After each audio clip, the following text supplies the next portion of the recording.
वित्त मंत्री निर्मला सीतारमण संसद में आज सुबह 11 बजे बजट पेश करेंगी। आज सभी की निगाहें इसी बात पर टिकी हैं कि वित्त मंत्री कोरोना की वजह से ठप पड़ी इकोनॉमी को बूस्टर डोज देने के लिए क्या कदम उठाती हैं। लोगों को टैक्स में रियायत, महंगाई जैसे मुद्दों पर भी सरकार की ओर से राहत मिलने की उम्मीद है। कृषि सुधार पर विवाद के बीच सभी की नजरें इस बात पर भी टिकी हैं कि वित्त मंत्री के पिटारे में किसानों के लिए क्या सौगात होगी। अर्थव्यवस्था को जो एक मुश्किल दौर से गुजरना पड़ा है, उससे उबरने का समय आ गया है। लेकिन हमारी अपेक्षा इस बजट से निसंदेह क्षेत्रीय विषमता कम करने को लेकर है और जो अविकसित या विकास की दौड़ में जो पिछड़े राज्य हैं और विकसित राज्यों के बीच फासला कम हो, ऐसी रणनीति के साथ यह बजट उम्मीद की किरण बन करके उभरे, ऐसी अपेक्षा हम लोग करते हैं। आइए जानते हैं महिलाओं और नौकरी पेशा लोगों को वित्त मंत्री सीतारमण से क्या उम्मीद है। देश की वित्त मंत्री निर्मला सीतारमण दूसरी बार देश का बजट पेश करेंगी। बजट पेश करने को लेकर हमेशा पूरे देश में, खासतौर पर मुंबई कर लोग जो है उनको बड़ी उम्मीद रहती है, क्योंकि देश की आर्थिक राजधानी है मुंबई। ऐसे में मुंबई कर क्या सोचते हैं, ये जानने के लिए हम आए हैं पीसे परिवार इनके घर पे, जहाँ आप देख सकते हैं कि आम सी फैमिली, ऐसी कई फैमिली आपको मुंबई में दिखाई देंगी, लेकिन आम महिलाएं और आम फैमिली क्या सोचती है बजट को लेकर, उनका क्या रहता है, क्योंकि इस साल कोरोना पैंडेमिक था, लोगों को बहुत उम्मीद है बजट से। और क्या सोचती है महिलाएं, खासतौर पर जो किचन संभालती है, किचन का पूरा बजट उनको संभालना होता है। निर्मला सीतारमण खुद भी एक महिला है, तो महिलाओं को ऐसा लगता है कि उनके किचन का बजट का ख्याल वो जरूर रखेंगी। दीदी एक बात बताइए कि अभी बजट पेश होने जा रहा है, इसमें आपको क्या उम्मीद है? अभी हमें तो यही उम्मीद है कि जो पैसों के बारे में जो थोड़ा खींचातानी हो रही है वो ना होए, क्योंकि बच्चे कमाते हैं लेकिन किसी को, हमको आधी सैलरी मिल रही है। एक लड़का है तो उसकी नौकरी भी अभी नहीं है, तो ये सब बारे में हम लोगों को भी बड़ी दिक्कतें हो रही है। बाहर के खर्चे तो रुकते नहीं है, तो वो हमें फुलफिल करने में बड़ी दिक्कतें हो रही है। तो इस बारे में अगर वो भी सारी आम आदमी लोगों का कुछ ख्याल करे और अच्छा सा बजट पेश करे तो हमें बहुत खुशी होगी।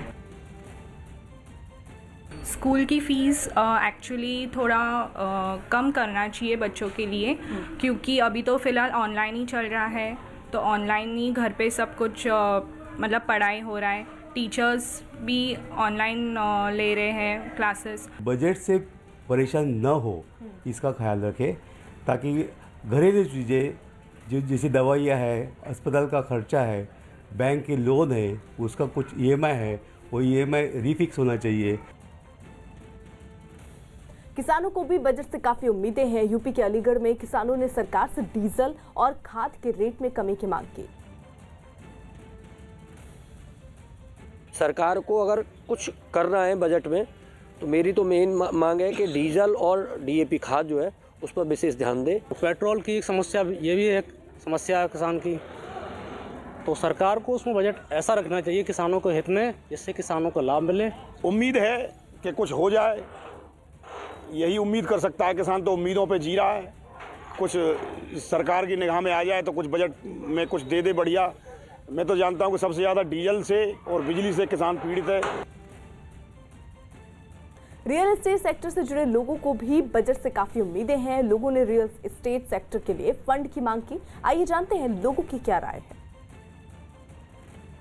दीनदयाल जन आवास योजना में भी जो जीएसटी है वो काफ़ी ज़्यादा है, वो भी नहीं होना चाहिए, क्योंकि हमने लोगों को सस्ते घर प्रोवाइड कराने हैं। इससे ना बिल्डर की जेब में कुछ आ रहा है, सीधा सीधा इसका लाभ कस्टमर्स को मिलेगा, जो गरीब लोग हैं उनको घर मिल जाएगा। और दूसरा जो बजट से उम्मीद है वो बिल्डर के लिए अलग से फंड एलोकेट किया जाए, जो बैंक बिल्डर को दे पाए और लोगों को टाइम पे उन लोगों के फंसे हुए प्रोजेक्ट वो पूरे कर पाए। भोपाल में महिलाएं, दुकानदार और छात्र बजट से क्या क्या उम्मीदें लगाए बैठे हैं, आइए जानते हैं।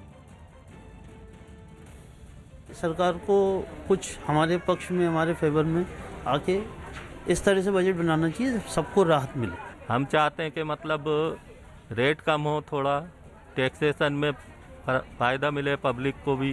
क्योंकि सरकार से हम लोग काफ़ी अच्छी उम्मीद रखते हैं। मोदी जी सरकार से हमने पहले भी निवेदन किया था कि जो एक्साइज ड्यूटी है उसको, एक्साइज ड्यूटी को कम करें, ताकि जो आज गोल्ड है उसको जनता तक पहुँचे। थोड़ा मेडिकल एजुकेशन की तरफ भी ध्यान देना चाहिए, और बाकी ये पेट्रोल वगैरह इनके दाम कम होने चाहिए और गोल्ड ये सब भी रेगुलेशन इन सब चीज़ों पर होना चाहिए। पर इंदौर के लोगों को रेल बजट से बहुत उम्मीद है। लोगों ने इंदौर से मुंबई और दिल्ली के लिए ट्रेन बढ़ाने की मांग की, साथ ही किराया कम करने की भी मांग लोगों ने की। सरकार को रेलवे का किराया कम करना चाहिए क्योंकि पेट्रोल डीजल काफ़ी ज़्यादा हैं, बस वाले मनमाना किराया ले रहे हैं, तो सरकार को चाहिए कि रेलवे का किराया कम करे। रेल ज़्यादा से ज़्यादा लोकल में और लंबी दूरी की सभी ट्रेनें ज़्यादा जल्द से जल्द सभी चालू होना चाहिए। ट्रेनें सारी बंद है तो ये सारी चीज़ें सरकार को सोचना चाहिए, गरीब आदमी कैसे मैनेज करेगा। वहीं एमपी के जबलपुर में लोग बजट से कितनी उम्मीदें लगाए बैठे हैं, आइए जानते हैं। जितने भी हमारे डेली नीड्स के प्रोडक्ट हैं, हमारी पेट्रोलियम है, हमारा डीजल है, हमारा किराना है, हमारा राशन है, रसोई गैस है, इसकी एक नॉमिनल प्राइस पे सरकार ऐसी कर दे कि एक आदमी का जीवन यापन आराम से हो सके। काफ़ी मुश्किल टाइम निकला है अभी कोरोना काल में, तो उम्मीद ये कर रहे हैं कि कहीं ना कहीं जाके हम लोग को रिलैक्सेशन मिलेगा, हमारा बजट कम से कम घर का बजट ठीक होगा क्योंकि सारी चीज़ें तो महंगी हो गई हैं। छत्तीसगढ़ के दंतेवाड़ा से सांस रोकने वाला एक वीडियो सामने आया जिसमें 2 ट्रकों की जबरदस्त टक्कर में 2 लोगों की मौत हो गई। बताया गया कि आदिवासी इलाके के कई लोगों को ट्रक से सीएम भूपेश बघेल के कार्यक्रम में ले जाया जा रहा था। तभी इस ट्रक के पीछे से आए एक दूसरे ट्रक ने जोरदार टक्कर मार दी। ये टक्कर इतनी भयंकर थी कि पास में खड़ा तीसरा ट्रक भी इसकी चपेट में आ गया और वहां धूल का गुब्बार छा गया। इस हादसे से पहले सड़क पर 2 ट्रकों में बड़ी संख्या में लोग सवार दिखे, जबकि खतरे से अनजान एक आदमी इन दोनों ट्रकों के बीच घूमता नजर आया। लेकिन तभी एक जोरदार टक्कर हुई और वहां का मंजर बदल गया। कुछ देर बाद धूल छटी तो चीखते चिल्लाते लोग दिखे, जिसके बाद घायलों की मदद के लिए लोग दौड़े। बताया गया कि इस हादसे में 2 लोगों की मौत हो गई, जबकि 70 से ज्यादा को गंभीर चोट आई है। इंदौर के डीएम ने माफी मांगी। एमपी के इंदौर में बुजुर्गों के साथ बदसलूकी के मामले में डीएम ने माफी मांगी है। शुक्रवार को नगर निगम के कर्मचारी बुजुर्गों को डंपर में भरकर शहर के बाहर छोड़ाए थे। जम्मू में आज से 9वीं से 12वीं तक के स्कूल खुलेंगे। कोरोना की वजह से पिछले 10 महीने से स्कूल बंद थे। दिल्ली हिंसा से जुड़ी बड़ी खबर आ रही है। न्यूज़ 18 के दीपक बिष्ट की खबर के मुताबिक दिल्ली पुलिस ने 50 और लोगों को नोटिस जारी किया। ये नोटिस दिल्ली में 26 जनवरी के सीसीटीवी और वीडियो फुटेज के जरिए हुई पहचान के बाद जारी किए गए। इसके अलावा कुछ ट्रैक्टर मालिकों को भी नोटिस जारी किए गए, जिनकी पहचान भी 26 जनवरी को मिले वीडियो और सीसीटीवी फुटेज से हुई। जानकारी ये भी आ रही है कि पुलिस को हिंसा से जुड़े करीब 5000 वीडियो फोटो आम लोगों से मिले हैं।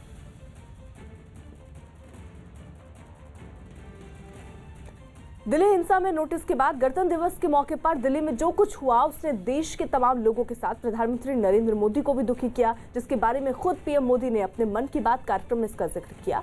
इस बीच ट्रैक्टर रैली के दौरान कुछ हुए बवाल और लाल किले पर हुई हिंसा की जांच भी अब तेज हो गई है। पुलिस ने अपनी तफ्तीश में ट्रैक्टर के टेरर कोड को भी डिकोड कर लिया है। इसके अलावा दिल्ली पुलिस ने 26 जनवरी को हिंसा मामले में 50 से ज्यादा नए नोटिस उन लोगों को भेजे हैं जिनकी शिनाख्त वीडियो और सीसीटीवी फुटेज से हुई है।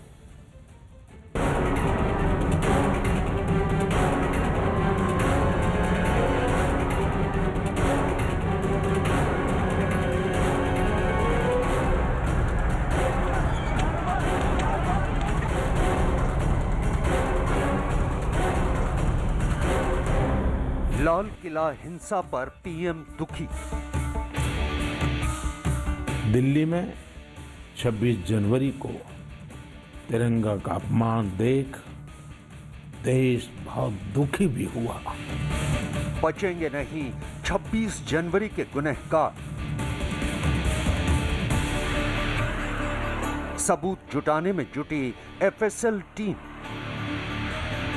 1700 सीसीटीवी फुटेज में छिपा सच। अब तक 38 एफआईआर, 84 गिरफ्तार।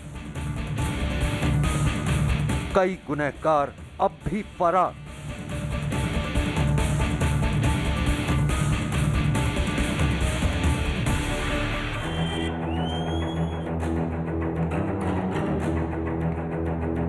देश की राजधानी दिल्ली में 26 जनवरी को किसानों की ट्रैक्टर रैली किस तरह अराजकता का जरिया बन गई, उसका जीता जागता सबूत हैं ये तस्वीरें।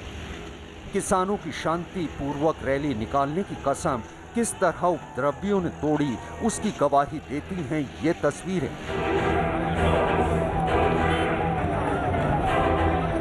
गणतंत्र दिवस के मौके पर किस तरह दिल्ली को खौफजदा करने की कोशिश की गई, उसे आईना दिखा रही हैं ये तस्वीरें।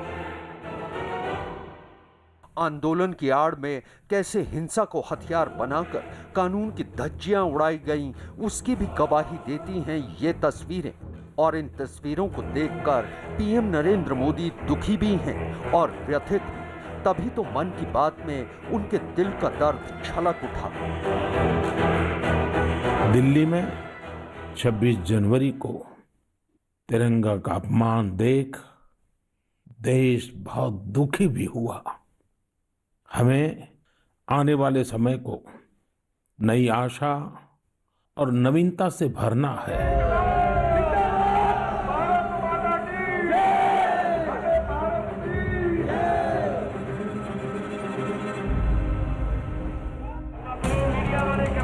टीकरी बॉर्डर से लेकर लाल किले तक ट्रैक्टर रैली के नाम पर खुलेआम गुंडागर्दी होती इस दिल्ली ने देखी।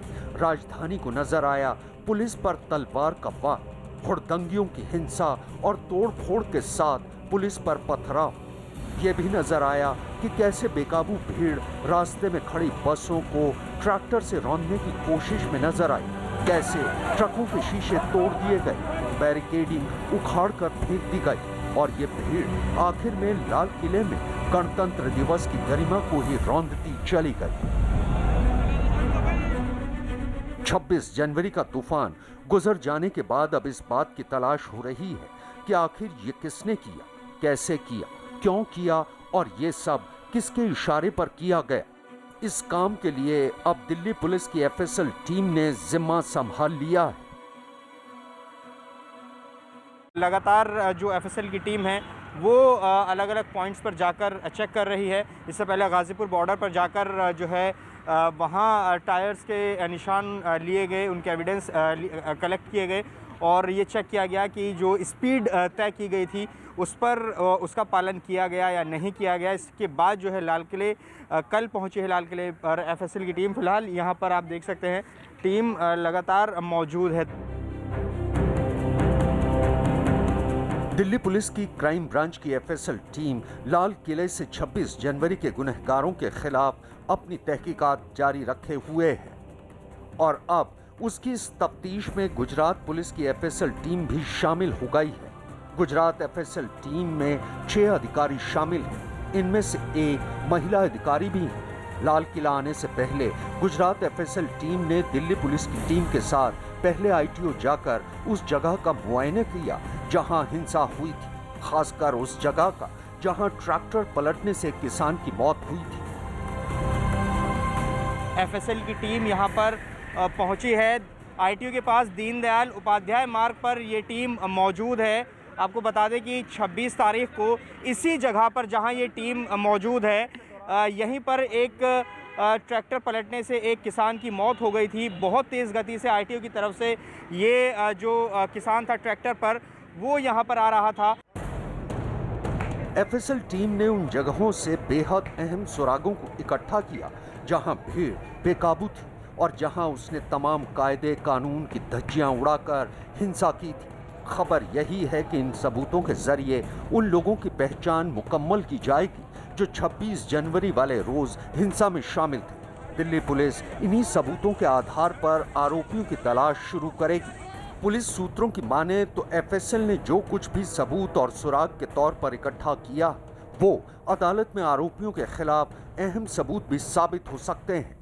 पुलिस ने लाल किला परिसर में तोड़फोड़ किए जाने की घटना को राष्ट्र विरोधी गतिविधि बताया है।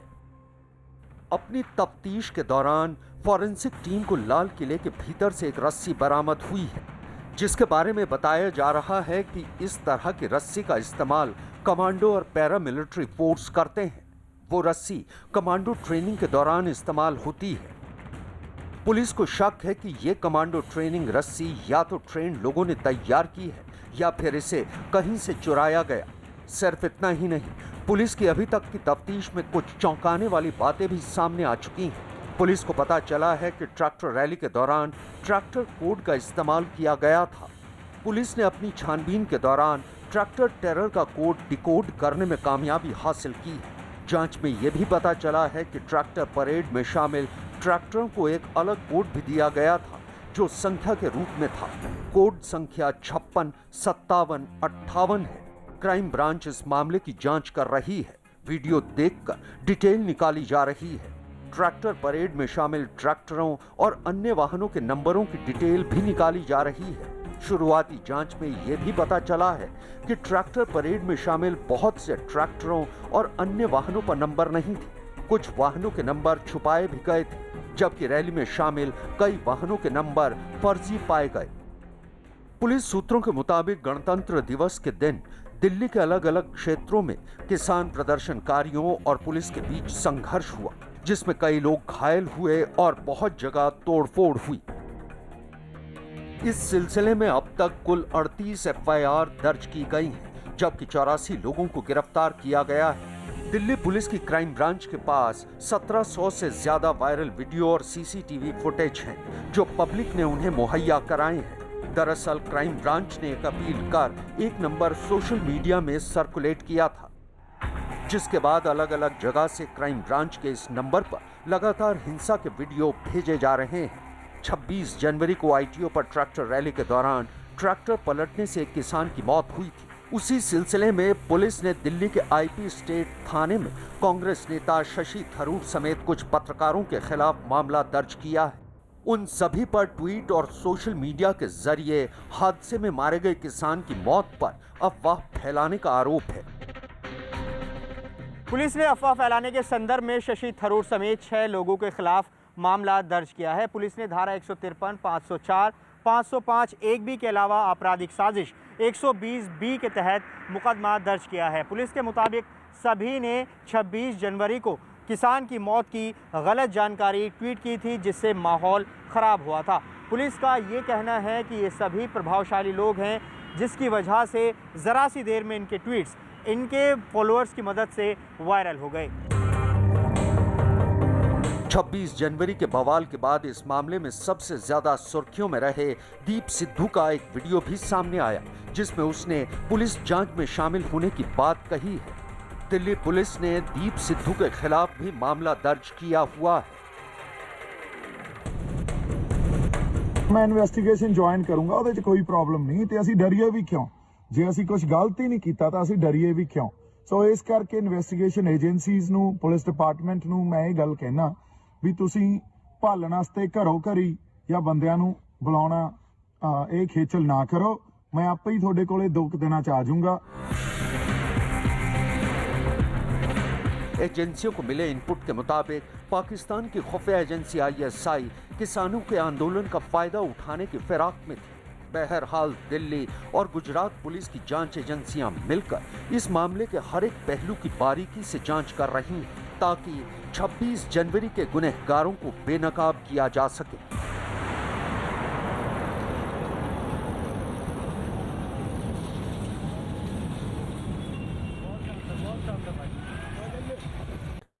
पश्चिम बंगाल के हावड़ा में TMC और बीजेपी कार्यकर्ताओं में हिंसक झड़प हुई। जो जानकारी आ रही है उसके मुताबिक हावड़ा के डोमपुर विधानसभा के बाकरा इलाके में राजीव बनर्जी के विरोध में जुलूस निकाला जा रहा था और इसी दौरान बीजेपी कार्यकर्ताओं को देखते हुए TMC के लोगों ने उन पर हमला कर दिया। इस हमले में कुछ लोगों को चोटें आईं। इसके अलावा सड़क के किनारे खड़े कुछ वाहनों को भी तोड़ दिया गया।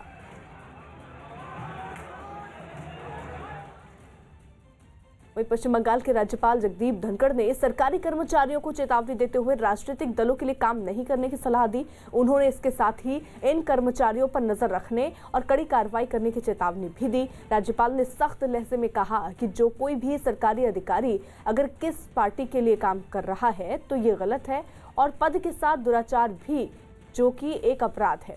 धनखड़ ने साफ साफ कहा कि अगर ऐसे कर्मचारी बेलगाम होकर सोचते कि वो कानून की हद में नहीं आएंगे तो मैं उन्हें चेता रहा हूं कि वो गलत फहमी में है।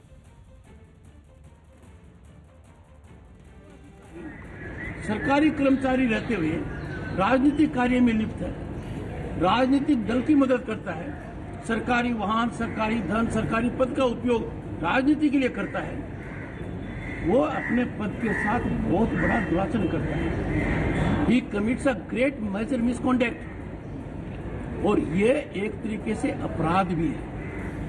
यदि अगर वो बेपरवाह और बेलगाम होकर ये सोचेंगे कि कानून का शिकंजा हम तक नहीं पहुंचेगा, तो मैं उनको चेता सकता हूं आज के दिन वो बहुत बड़ी गलतफहमी में है। चेन्नई एयरपोर्ट पर करोड़ों का सोना पकड़ा गया। चेन्नई एयरपोर्ट पर कस्टम विभाग ने 4.25 किलो सोना जब्त किया, जिसकी कीमत 2.25 करोड़ रुपए बताई जा रही है। इस मामले में 7 लोगों को गिरफ्तार भी किया गया है। एमपी के इंदौर में लोगों ने बजट में इंदौर से मुंबई और दिल्ली के लिए ट्रेन बढ़ाए जाने के साथ किराया कम करने की मांग की। दिल्ली हिंसा की जांच कर रही दिल्ली क्राइम ब्रांच के सामने आज कुछ किसान नेता पूछताछ के लिए पेश हो सकते हैं। क्राइम ब्रांच ने पूछताछ के लिए 9 किसान नेताओं को नोटिस भेजा था और इन सभी लोगों को शकरपुर के क्राइम ब्रांच के दफ्तर में पूछताछ के लिए बुलाया गया। इस बीच ये भी जानकारी आ रही है कि क्राइम ब्रांच को ईमेल के जरिए 100 से ज्यादा हिंसा के फुटेज आम जनता से मिले हैं। प्रदेश में भूमाफिया के खिलाफ प्रशासन की कार्रवाई जारी है। सरकारी जमीनों से अवैध कब्जे को हटाने की इस मुहिम के तहत इस बार छतरपुर प्रशासन ने मोर्चा संभाला और जिसने प्रशासन के नोटिस को नजरअंदाज किया, उसके अवैध ठिकानों को गिरा दिया गया। एक इमारत तो इतनी मजबूत थी कि उसे गिराने के लिए खुदाई करने वाली मशीन को काफी मेहनत करनी पड़ी। आरोप है कि जमींदोज हुई इस इमारत को सरकारी जमीन पर बनवाया गया था। इसमें एक मैरिज हॉल भी था। पूरी मध्य प्रदेश शासन की भूमि है। अतिक्रमण का जैसी सूचना मिली तहसीलदार को तो उन्होंने कार्रवाई की है। वहीं जमीन और इमारत पर हक जताने वाले निर्मल जैन ने आरोप लगाया कि उसे राजनीतिक कारणों से निशाना बनाया गया। निर्मल जैन छतरपुर कांग्रेस के बड़े नेताओं में शामिल हैं। पूरे दस्तावेज हमारे पास है। दिखाया गया आपने प्रशासन को दिखाया, हमने सबको दिया, लेकिन वो प्रशासन ले ही नहीं है। प्रशासन की इस कार्रवाई की वजह से वहां लोगों की भीड़ जमा हो गई, जिसे देखते हुए वहां पुलिस के जवानों को तैनात कर दिया गया। साथ ही ड्रोन कैमरे से भी इसकी निगरानी की गई। 26 जनवरी को ट्रैक्टर रैली के दौरान हुई हिंसा के बाद सिंघू बॉर्डर पर सुरक्षा को और बढ़ाया गया। सुरक्षा बढ़ाने के लिए सिंघू बॉर्डर पर सीमेंट के पत्थरों पर लोहे के सरिये लगाए जा रहे हैं और इन पत्थरों के बीच में भी सीमेंट भरा जाएगा। 26 जनवरी को सड़क पर लगाए गए पत्थरों को ट्रैक्टर से किसानों ने हटा दिया था। इजरायल में प्रधानमंत्री के खिलाफ जारी बवाल थमने का नाम नहीं ले रहा। पनडुब्बी घोटाले के मामले में घिरे नेतन्याहू के इस्तीफे की मांग पर वहां पिछले कई महीनों से प्रदर्शन जारी है, लेकिन अब ये शांतिपूर्ण प्रदर्शन उग्र होता जा रहा है। वहां से सामने आई तस्वीरों में कुछ ऐसा ही नजारा दिखा, जिसके बाद सुरक्षा बल के जवानों ने हंगामा कर रहे लोगों पर पानी की बौछार की ताकि उग्र होते आंदोलन को ठंडा किया जा सके। इससे पहले सुरक्षा बल और प्रदर्शनकारियों के बीच जमकर धक्का मुक्की हुई, क्योंकि पनडुब्बी घोटाले के आरोप में फंसे नेतन्याहू को घेरने के लिए कुछ लोग नकली पनडुब्बियां लेकर प्रदर्शन में शामिल हुए और उन्हें हाथों में उठाकर नेतन्याहू के आवास की तरफ बढ़ने लगे। लेकिन सुरक्षा में तैनात जवानों ने उन्हें बैरिकेड लगाकर रोक दिया, जिसके बाद प्रदर्शनकारी भड़क गए और वो लोग बैरिकेड तोड़कर आगे बढ़ गए। हालांकि जवानों ने उन लोगों पर सख्ती बरती और उनके इरादों को नाकाम कर दिया। बंगाल की सियासत में टीएमसी के खिलाफ उठी बगावत की आंधी थमने का नाम नहीं ले रही और इसी बीच हावड़ा में देश के गृह मंत्री अमित शाह ने ममता सरकार को घेरने के लिए एक ऐसा चक्रव्यूह तैयार किया जिससे पार पाना टीएमसी के लिए टेढ़ी खीर साबित होने वाला है। हावड़ा में अपनी वर्चुअल रैली के दौरान अमित शाह ने जहां एक बार फिर बंगाल विजय का दावा किया, वहीं एक बार फिर से ममता बनर्जी को घेरा। बोलो भारत माता की जय।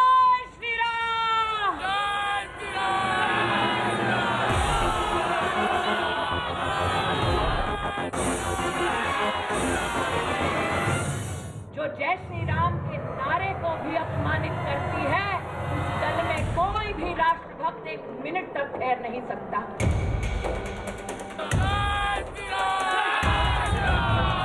बंगाल की भूमि को आपने रक्त रंजित किया। टीएमसी के खिलाफ बीजेपी का चक्रव्यूह। सब मिलकर सोनार बांग्ला का हमारा लक्ष्य पूरा करेंगे और एक तृणमूल कांग्रेस को उखाड़ कर फेंकेंगे। बगावत के शोलों से टीएमसी पर वार। वहाँ पे बहुत ज्यादा करप्शन है टीएमसी में। ममता की नीति पर अमित शाह का प्रहार। ममता दीदी की सरकार भतीजा कल्याण में व्यस्त है। पीएम के दौरे से पहले फिर आक्रामक हुई बीजेपी। मोदी सरकार जन कल्याण के लिए प्रतिबद्ध है। अमित शाह ने किया बंगाल विजय का दावा। ये भी विश्वास दिलाया है कि हम सब मिलकर बंगाल में अगली बार भारतीय जनता पार्टी की पूर्ण बहुमत की सरकार बनाएंगे और ये तृणमूल कांग्रेस को उखाड़ कर फेंक देंगे। हावड़ा में देश के गृह मंत्री का यह संबोधन वर्चुअल भले ही था, लेकिन इस वर्चुअल रैली के दौरान अमित शाह का एक एक बयान पश्चिम बंगाल की मुख्यमंत्री ममता बनर्जी के लिए किसी शूल से कम नहीं था। अपने ही करीबियों की बगावत का दंश झेलने वाली ममता बनर्जी पर अमित शाह ने कुछ ही मिनटों के भीतर ऐसे प्रहार किए जो टीएमसी के लिए खतरे की घंटी से कम नहीं है। वजह है कि अमित शाह ने अपने भाषण के दौरान उस किसान सम्मान निधि का जिक्र कर दिया जिससे बंगाल के लाखों किसानों का हित जुड़ा हुआ है।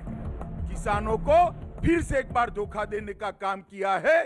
सिर्फ कागज भेज दिया, साथ में लिस्ट नहीं भेजा, साथ में बैंक अकाउंट नंबर नहीं भेजा। मोदी जी को 6,000 रुपया भेजना है तो किस प्रकार से भेजेंगे? और ये जालसाजी बंगाल की जनता नहीं समझेगी, ऐसा मत समझिए। भारतीय जनता पार्टी का बंगाल का कार्यकर्ता बंगाल के किसानों के घर घर जाएगा और ये बात समझाएगा कि ममता बनर्जी आपको प्रधानमंत्री के भेजे हुए 6,000 रुपया नहीं मिल दी। प्रधानमंत्री जन धन योजना, इसका देश के 60 करोड़ लोगों को फायदा मिल रहा। कई लोग गरीब परिवार अपने परिवारजनों के महंगे से महंगे इलाज को करा रहे हैं, मगर बंगाल की जनता को ये फायदा नहीं मिल रहा क्योंकि ममता बनर्जी सिर्फ और सिर्फ नरेंद्र मोदी सरकार की योजना है, इसलिए बंगाल की जनता को ये फायदा नहीं मिलने देते। एक बार परिवर्तन का संकल्प कर दोनों हाथ उठाइए, भारत माता की। हावड़ा में अमित शाह ने उस वक्त ममता बनर्जी की दुखती रग पर हाथ रख दिया जब उन्होंने टीएमसी के बागी नेताओं का जिक्र किया। उन्होंने ममता बनर्जी पर निशाना साधते हुए कहा कि ममता बनर्जी को इस बात की मीमांसा करनी चाहिए कि आखिर क्यों उनके करीबी उनसे अलग हो रहे हैं। आज इतने सारे लोग विगत 3 महीनों से तृणमूल कांग्रेस छोड़कर भारतीय जनता पार्टी ज्वाइन कर रहे हैं, इसका कारण क्या है? मैं मानता हूं कि ममता दीदी ने इसकी थोड़ी मीमांसा करने की जरूरत है। इतना ही नहीं, अमित शाह ने टीएमसी, कम्युनिस्ट पार्टी और कांग्रेस का जिक्र करते हुए कहा कि जिस तरह से इन पार्टियों के नेता बगावत पर आमादा हैं, उससे वो दिन दूर नहीं जब ये नेता अकेले पड़ जाएंगे। तृणमूल कांग्रेस के नेता, कम्युनिस्ट पार्टी के नेता, कांग्रेस पार्टी के अच्छे अच्छे नेता भारतीय जनता पार्टी ज्वाइन कर रहे हैं। चुनाव आते आते ममता जी अब पीछे मुड़कर देखना, आप अकेली खड़ी रह जाएगी। दरअसल बीते करीब 3 महीने से ममता बनर्जी के सियासी किले में लगातार सेंध लग रही है। शुभेंदु अधिकारी के बीजेपी में शामिल होने के बाद से तो टीएमसी में बगावत का सिलसिला और तेज हो चला है। इसी कड़ी में एक बार फिर ममता बनर्जी को उस वक्त बड़ा झटका लगा जब उनकी पार्टी के 3 विधायकों समेत 5 नेताओं ने उन्हें बाय बाय कह दिया। राजीव बनर्जी, प्रवीर घोषाल, वैशाली डालमिया, रथिम चक्रवर्ती और रुद्रनील घोष जैसे कुल 5 नेता गृह मंत्री अमित शाह की मौजूदगी में बीजेपी में शामिल हो गए। खास बात यह कि टीएमसी से बगावत कर बीजेपी में शामिल हुए ये नेता एक के बाद एक ममता बनर्जी और बंगाल की सच्चाई को देश के सामने ला रहे हैं। मुझे खराब ये लगा कि जब पार्टी बात कर रही है, जब पार्टी मेरे से बैठ रही है, लेकिन जानबूझ के किसी शीर्ष नेतृत्व ने इस तरह से मुझे व्यक्तिगत आक्रमण किया, मेरे परिवार को किया, मेरा क्षेत्र के आदमी को किया, मेरा वर्कर लोगों को, मेरा समर्थकों को किया और लगातार करते रहे। और जो शीर्ष नेतृत्व वो लोग देखते रहे, मैं बार बार बोलते रहे और वो लोग इनको एक बार भी सतर्क नहीं किया। बीजेपी के लिए टीएमसी के खेमे में मची ये खलबली एक अहम सियासी मौके की तरह है। यही वजह है कि बीजेपी फुल फॉर्म में बंगाल के पिच पर टीएमसी के खिलाफ खेल रही है हावड़ा में अमित शाह ने अपनी वर्चुअल रैली में ये भी बताने की कोशिश की कि किस तरह महापुरुषों की कर्म भूमि बंगाल को हथियारों के बल पर रक्त रंजित कर दिया गया। यही बंगाल रामकृष्ण परमहंस, स्वामी विवेकानंद, नेताजी सुभाष बोस, गुरुवर रविंद्रनाथ टैगोर, खुदीराम बोस, राजा राम मोहन राय, ईश्वर चंद्र विद्यासागर, हरिचंद्र ठाकुर, गुरुचंद ठाकुर, पंचाल बर्मन, एक ढेर सारे लोगों का ये बंगाल भूमि, चैतन्य महाप्रभु भी यहाँ हुए। इस बंगाल की भूमि को आपने रक्त रंजित किया।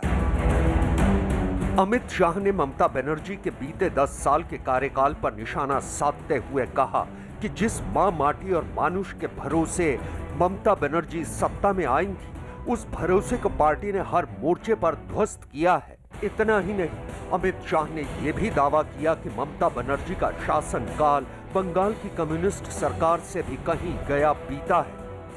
10 साल पहले कम्युनिस्टों के शासन के खिलाफ लड़ाई लड़कर जो तृणमूल कांग्रेस की सरकार बनी, उस वक्त ममता दीदी ने बंगाल के अंदर परिवर्तन करने का नारा दिया था और एक नारा दिया था, मां माटी और मानुष की सरकार बनेगी।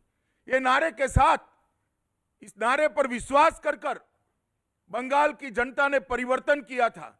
और 10 साल मुड़कर पीछे देखते हैं तो 10 साल में क्या किया तृणमूल कांग्रेस ने।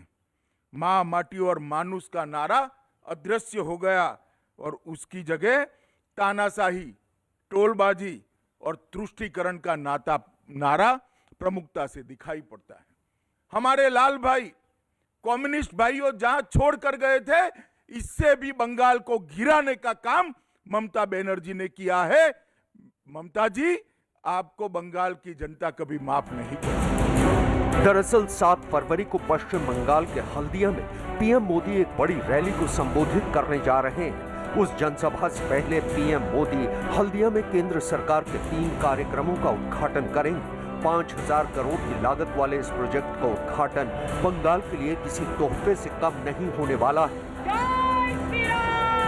हावड़ा में अमित शाह और स्मृति ईरानी की इस जनसभा को हल्दिया की रैली से पहले का ट्रेलर माना जा रहा है। यही वजह है कि अमित शाह जहां केंद्र सरकार की जन कल्याण नीतियों का हवाला दे रहे हैं, तो वहीं ममता बनर्जी पर भतीजा कल्याण में जुटने का आरोप भी लगा रहे हैं।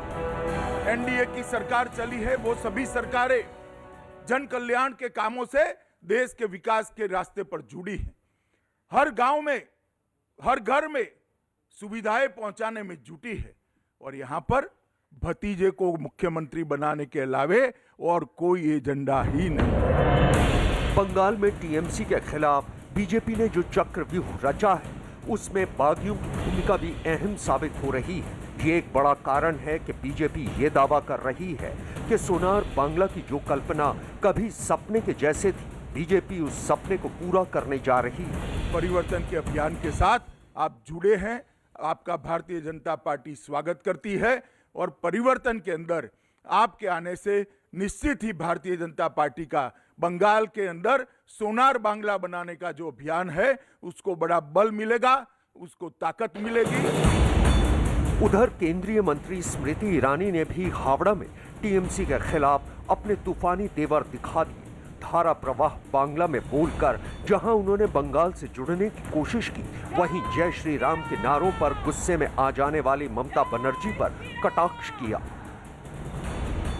ऐसा राजनीतिक दल जो जय श्री राम के नारे को भी अपमानित करती है, उस दल में कोई भी राष्ट्रभक्त एक मिनट तक ठहर नहीं सकता। टीएमसी के लिए मुश्किल एक नहीं है। बीजेपी लगातार टीएमसी को उन मुद्दों पर घेर रही है जो टीएमसी के लिए चुनावों में कमजोर कड़ी साबित हो सकते हैं। मसलन भ्रष्टाचार, बिगड़ी कानून व्यवस्था, सियासी हत्याएं, बागियों के तेवर और किसानों की अनदेखी जैसे मुद्दे बीजेपी के लिए किसी राजनीतिक हथियार से कम नहीं है और यही मुद्दे बीजेपी के उस रास्ते को साफ कर सकते हैं जिस पर चलकर पार्टी बंगाल में मिशन 200 प्लस तक पहुंच सकती है।